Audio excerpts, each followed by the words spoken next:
Hey, what's going on guys? FPL Yusuf here and welcome back to another video on my YouTube channel. Today I'm going to be going over my game week 12 team for FPL challenge ahead of the deadline next week. I'm going to show you guys the exact team that I've picked for this coming game week, what the rules are behind this game week, but also we're going to have a quick look over how we got on last week before the international break in game week 11. So without further ado, let's get right into the video.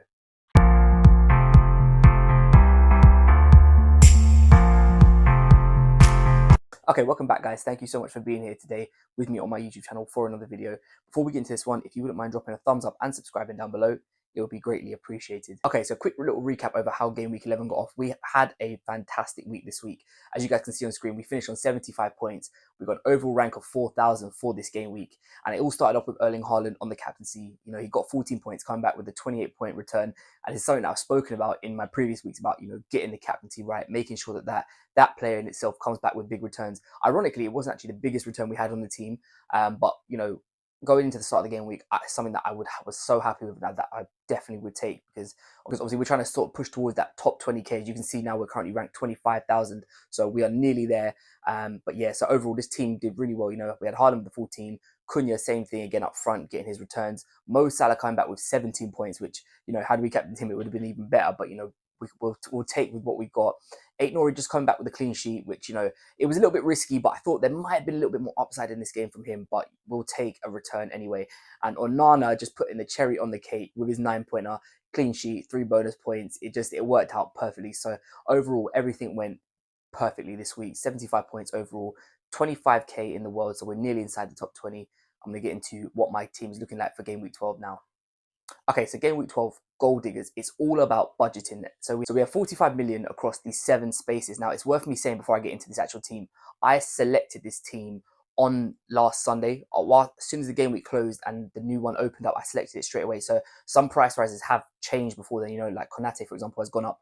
Now, this team currently has 0.1 in the bank at the time of me recording this. But like I said, there's some players on this who have risen in price over this week. So just bear that in mind. So we're going to start in goal, and we've gone for Kelleher. Now, this is the only position that could make me change this team. If we find out before the deadline that Alisson's back, then obviously I'm going to have to downgrade somewhere else and, you know, sort of move him up a little bit. But for the time being, hopefully, fingers crossed, he can just get this game against Southampton. You know, I'm expecting a Liverpool clean sheet, which is why, as you can see, I've doubled up on them. I've got Konate in there as well. He is somebody who has obviously risen in price in the last week. But I'm hoping, fingers crossed, that these two can just, you know, go to St. Mary's, get the job done, maybe a few goals, clean sheet, and just walk out, and I'll be happy with that.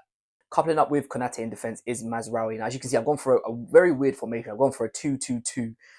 But Mazraoui, you know, playing against Ipswich, had a fantastic game last week. You know, getting a clean sheet for Manchester United, getting 2 bonus points as well. Obviously, this is going to be Ruben Amorim's first game, so I'm expecting Man United to go out there with a bit of a bang to start things off. I'm hoping that Mazraoui is going to keep his place. You know, every time he's played this season for them, he has been fantastic. But I don't think any of us can say at the time of recording that, you know, one player is guaranteed to start. You know, we saw Dalot get subbed off by Van Nistelrooy before in the 60th minute in the last game week. So, you know, I think that just goes to show that anyone is open to rotation. But for now, we're going to go with Mazraoui. You know, Ipswich, even though it's away, on paper is actually a very good fixture. Like I said, it is Ruben Amorim's first game in charge as well. So we'll see how things go. But yeah, we've got two defenders in there playing against newly promoted clubs. So we're hoping for 2 clean sheets, fingers crossed. Onto the midfield, and you know, we're going to stick with the same pattern with Bruno Fernandes here. Had a fantastic game week for Manchester United before the international break against Leicester. Obviously, coming back with some big points. And you know, for me, I just don't see a world in which he's not going to be a crucial part of this Manchester United attack. Now, it's worth saying that I'm not sure what position he's going to play yet. I think Amorim sort of plays with a 3-back. It's sort of like a 3-4-3, but the 2, I guess you'd call them inside forwards, kind of play behind the striker. I'd imagine that Bruno's going to take up one of those spots in this team. You know, he's the captain, he's on penalties, he's on set pieces. So for me, it just kind of seems like a little bit of a no-brainer, to be honest with you. But we will have to just wait and see what happens with him. But I don't expect him to be dropped. I do expect him to be sort of as integral as he is, you know, currently as he always is for Manchester United. He is their main man. He's the guy who creates chances for everyone else. So fingers crossed, hopefully he will get a good run in this team and hopefully get some returns for us this game week. And then just quickly, onto my forwards. I just want to talk about them quickly. João Pedro is in there solely for budget reasons. So obviously we saw him come back off the bench just before the international break against Man City. He got a goal and an assist, and he's just looking like he's going to be, that integral part to them. Now, Ruta's done very well for Brighton throughout this season, but I just think João Pedro offers that little bit more. I'd say he's 95% on penalties as well, which, for an asset of 5.4 million, he might well be one of the best price players this year if he gets regular game time. Now, I think it's worth saying that I'm not sure if he's going to guarantee himself a start. Remember, he's just come back from injury. I don't know whether he's going to be ready to or not, just to jump straight into it. He obviously had like nearly 2 weeks off by the time we get round to this deadline. Through international break, obviously he didn't go away with Brazil, so that's one thing to hopefully play in his favour. But yeah, for me, the reason why João Pedro's in here is solely a budget move as well, which kind of allows the rest of the team to be as it is. And then Johan Vissa up front.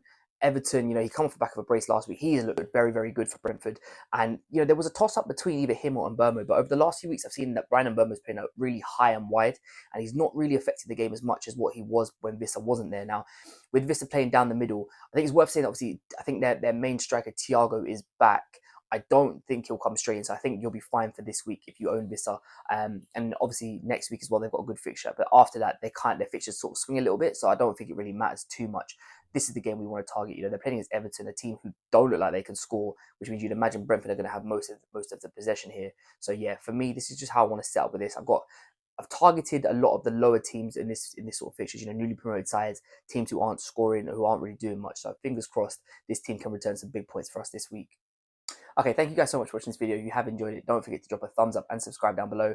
I will be back at the start of early next week with a game week 12 wildcard draft, just for you guys who play main FPL as well. I know this video is solely about FPL Challenge, but it's just for you guys out there who maybe don't play FPL Challenge.